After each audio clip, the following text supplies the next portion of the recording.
내가 이렇게 고난 가운데 있었지만 주님이 나를 건져주셨어. 하나님이 나를 포기하지 않으시고 하나님께서 이 고난 가운데 나를 건져내셨어. 하나님께서 이 고난 가운데 이겨낼 힘을 허락하여 주셨다고 자신 있게 이야기합니다. 여러분과 저의 모습은 어떠하십니까? 여러분의 자녀들이, 여러분의 동료들이, 내 같은 빌라 아파트 사는 사람들이 나를 보고 저 사람 보니까 믿는 사람 분명한데, 신앙 없는 사람들도 나를 가까이 하고 싶어 하십니까? 저 교회 안에서 저 권사님을 보니까, 저 장로님을 보니까 참 닮고 싶다, 그런 마음이 드시는 분들이 계십니까? 혹시 만약에 그런 분이 없으시다면 슬픈 일일 것입니다. 그러나 우리 교회 안에는 그런 분들이 참 많이 있는 것 같습니다. 혹시 마음 가운데 나는 없는 것 같은데, 나는 존경할 만한, 나는 따를 만한 분이 없는 것 같은데, 혹시 그런 생각하시는 분들이 있다면 여러분이 그런 사람들이 되어주시기를 바랍니다. 여러분과 제가 이 바울과 같은 그런 모델이 되어주시기를 바랍니다. 바울처럼 하나님 말씀에 순종하고 말과 삶이 일치되는 그런 사람이 여러분과 제가 되실 수 있기를 주님의 이름으로 축원합니다. 이 사도 바울이 박해를 받는 것은 이렇게 잘 알고 있습니다. 사도행전에 보면은 얼마나 많은 박해를 받았는지 잘 표현되어져 있습니다. 근데 이 말씀을 이렇게 묵상하면서 바울의 삶을 보니까 이런 표현에서 죄송하지만 미친 것 같습니다. 바울의 삶을 보면은 정말 복음에 미쳐서 살아가는 사람인 것처럼 느껴집니다. 계속 물음표가 생깁니다. 아니, 그리고 뛰어난 학식과 그냥 편안하게 살 수 있던 사람이 왜 저렇게 복음을 위해서 그렇게 핍박하고 박해하고 외면해도 계속해서 앞으로 나아가고 나아갈까? 아니, 어떻게 계속해서 저런 핍박과 고난과 반대도 무릅쓰고 계속해서 복음을 들고 전할 수 있을까 궁금해졌습니다. 아까 이야기했던 것처럼 고난 가운데서도 주님이 바울을 건지실 것을 믿었기 때문입니다. 또한 하나님이 사도 바울을 얼마나 사랑하시는지를 그는 알았습니다. 자신 가운데, 자신의 삶 가운데 하나님이 늘 함께 하심을 사도 바울은 깨달은 사람이었습니다. 내 안에 그 예수님의 사랑이 가득하니까, 나를 구원해 주신 그 하나님의 은혜가 그 사도 바울을 붙잡고 있으니까 사도 바울은 그 은혜 때문에 박해도 불구하고 계속해서 나아갑니다. 모든 것에서 나를 건지시고 복음을 전하게 하신 그 하나님의 은혜를 사도 바울은 기억합니다. 그러니 디모데에게 자신 있게 이야기하는 것입니다. 야, 이 모든 것에서 나를 건지게 하신, 복음을 전하게 하신 나를 좀 봐라.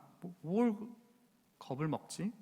두려워하지 마. 물러서지 마. 주님이 건져주시고 나를 좀 봐.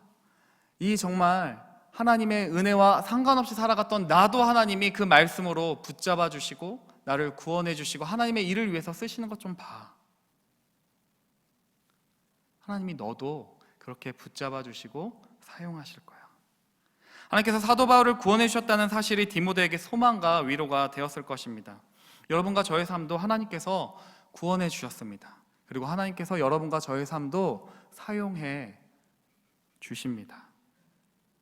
마지막으로 사도 바울은 험악한 가운데서 자신의 전 인생을 걸고 한마디 합니다. 14절 말씀인데요, 14절 말씀 같이 한번 읽겠습니다. 시작. 그러나 너는 배우고 확신한 일에 거하라. 그러나 너는 배우고 확신한 일에 거하라, 이렇게 이야기합니다. 그러나 너만은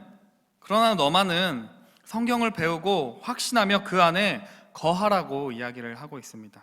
이 악한 시대, 이 어두운 시대에 살아갈 때 유일한 대안으로 네가 붙잡아야 될 것은 하나님의 말씀, 성경이어야 한다고 이야기를 하고 있습니다. 여러분, 바람이 이렇게 후 불 때요, 흔들리는 갈대를 보신 적 있으십니까? 바람에 후 이렇게 불면 갈대는 막 흔들립니다. 흔들리기는 하지만 날아가지는 않습니다. 그러나 바람이 이렇게 후 불 때 그런 껍질들은 바람에 훅 날아갑니다. 예전에 무협 영화를 보면 이 고수가 이렇게 막 쓰러질 듯 쓰러지지 않습니다. 여러분 오뚜기 한번 이렇게 보신 적 있죠? 오뚜기 이렇게 막 옛날에 막 장난하게 툭툭 치는 오뚜기는 아무리 이렇게 툭툭 때려도 넘어질 듯 다시 일어섭니다. 왜 일어설 수 있죠? 바람이 아무리 세차게 불어도 갈 때는 뿌리를 땅에 깊이 내리고 있기 때문에 바람이 불어서 막 흔들거리기는 해도 쓰러지지는 않습니다. 오뚜기는 아무리 때려도 그 중심을 잡고 있기 때문에 넘어져도 다시 일어납니다. 그러나 여러분과 저의 삶 가운데 중심이 없으면 툭 치면 쓰러집니다. 바람이 후 불면 껍질처럼 훅 날아가 버립니다.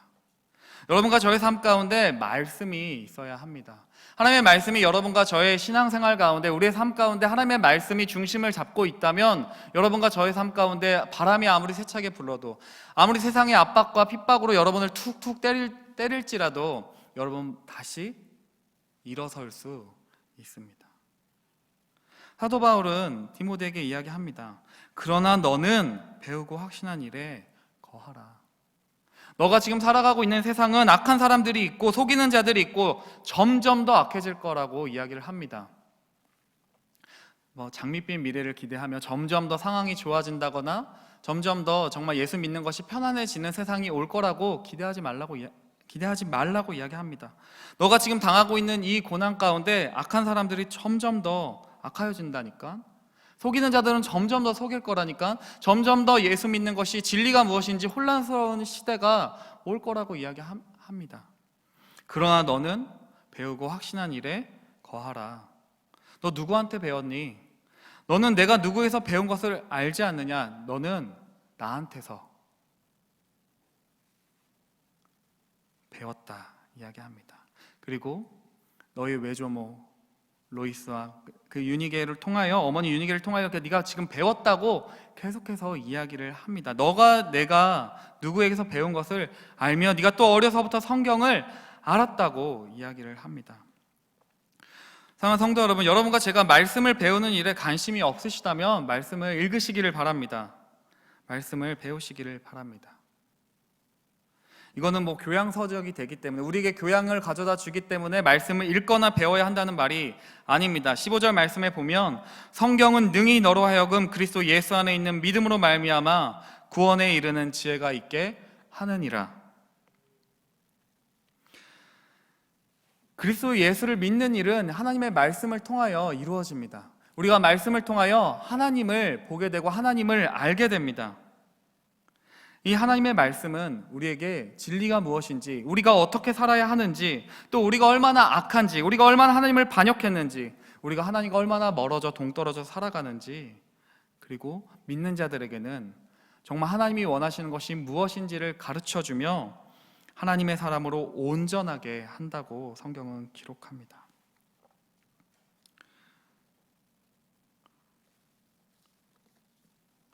이 말씀을 준비하면서 되게 부끄럽더라고요. 신천지 이렇게 빠진 사람들 얘기를 들어보면 3개월 만에 성경에 미치게 하고, 그 어떤 잘못된 교리더라도 정말 그것을 정말 진리인 것처럼 믿게 만드는데, 정말 오랫동안 신앙생활 했던 나는, 정말로 오랫동안 교회를 다녔던 저는 이 말씀을, 정말 진리의 말씀을 보고도 때때로 의심합니다. 이게 정말 사실일까? 이렇게 살아도 되는 걸까? 정말 이 복음만이 정말 전부일까? 이 하나님의 말씀만을 믿고 살아가면 되는 것일까? 의심할 때가 너무나 많습니다. 그러나 사도 바울은 이 복음에, 이 하나님의 말씀이 정말 구원을 가져다 주고 정말로 큰 능력이 됨을 믿었습니다. 그 사실을 믿고 디모데에게 그러나 너는 이 배우고 확신한 일에 거하라고. 이 그리스도 예수 안에 있는 이 믿음, 이 구원에 이르는 지혜는 이 하나님의 말씀만이 가져다 줄 수 있다고, 그것을 나는 경험했다고 자신 있게 이야기합니다. 또 여러분, 성경의 내용을 공부하고 배우는 것에 만족하지 마시기를 바랍니다. 성경을 통해서 하나님을 만나야 합니다. 그냥 성경의 지식을 아는 것도 굉장히 중요한 일입니다. 그러나 성경의 지식을 아무리 많이 안다고 해서 하나님을 꼭 아는 것은 아닙니다. 그렇다면 정말 학문적인 지식이 높은 사람들만, 정말 이 성경의 역사와 이스라엘의 역사와 로마의 역사를 아는 사람들만이 하나님을 알 수 있을지도 모릅니다. 그러나 모든 성경은 모든 믿는 자에게 구원을 줍니다. 하나님께서 그 성령을 통해서 각 사람에게 그 한 구절의 말씀이라도 부딪히면 하나님을 알게 하십니다. 그리고 하나님의 말씀으로 살아가게 하십니다. 또한 말씀을 순종하기 위해서 배우시기를 바랍니다. 하나님의 말씀에 순종하지 않으면 정말로 우리는 이 말씀의 능력을 경험할 수 없습니다.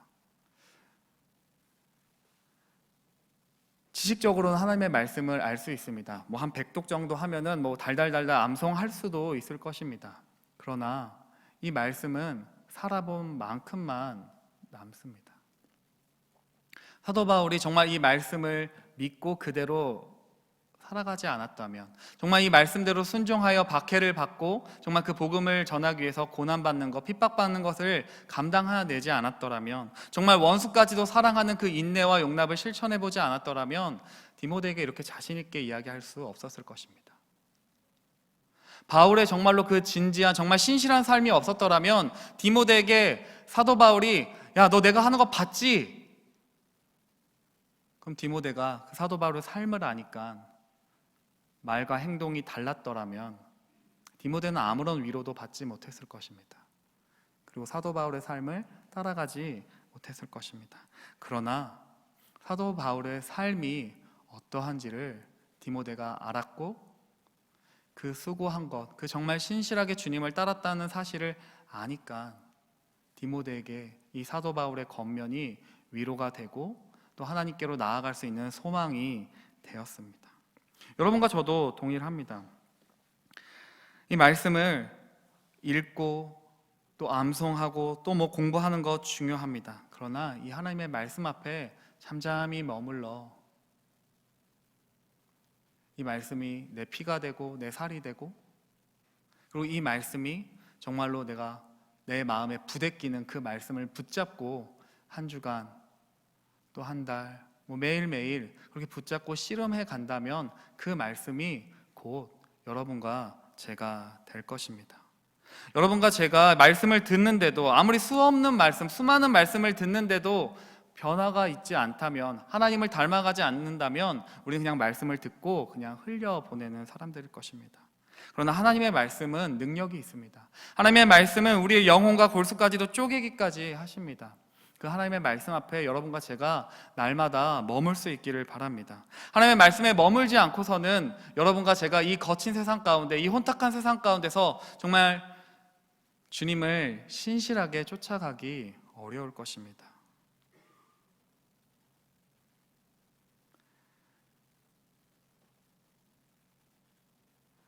사도 바울이 디모데에게 권면합니다. 진정한 그리스도로 살아가면서 네가 항상 좋을 수만은 없을 거라고, 박해를 당할 것이라고, 그러나 너만은 하나님의 말씀 안에 거하라고. 많은 사람들이 이 말씀은 더 이상 필요하지 않다고, 시대에 뒤처진다고 아무리 말해도, 그러나 너만은 하나님의 이 말씀이 생명을 살리는 역사가 있다는 사실을 믿으라고, 너가 배우고 이 확신한 일에 거하라고 권면합니다. 여러분과 저에게 사도 바울이 오늘 권면합니다. 이 시대가 어떻게 흘러가든지 상관하지 말고, 아마 이 시대는 그냥 각자 자기 소견에 오른 대로 살아갈 거라고. 그러나 여러분과 저는 주님이 이 땅 가운데 다시 오실 그 재림을 기대하면서, 고난도 기대하면서 주를 위해 살아가라고, 짧은 인생 아끼지 말고 주님 위해서 드리라고 이야기합니다. 어려운 한난 가운데 우리를 건지셨던 주님이 여러분과 제가 복음을 위해, 하나님의 말씀을 위해 경건하게 살기 위해 박해받는다면 반드시 건져주실 것입니다. 그러나 너만은 하나님의 말씀을 붙들기를, 그러나 우리만은 주님만 따라가기를 원하고 또 원하는 그런 여러분과 제가 되실 수 있기를, 하나님의 말씀에 사로잡힌 자들이 될 수 있기를 거룩하신 주님의 이름으로 축원합니다. 같이 기도하겠습니다.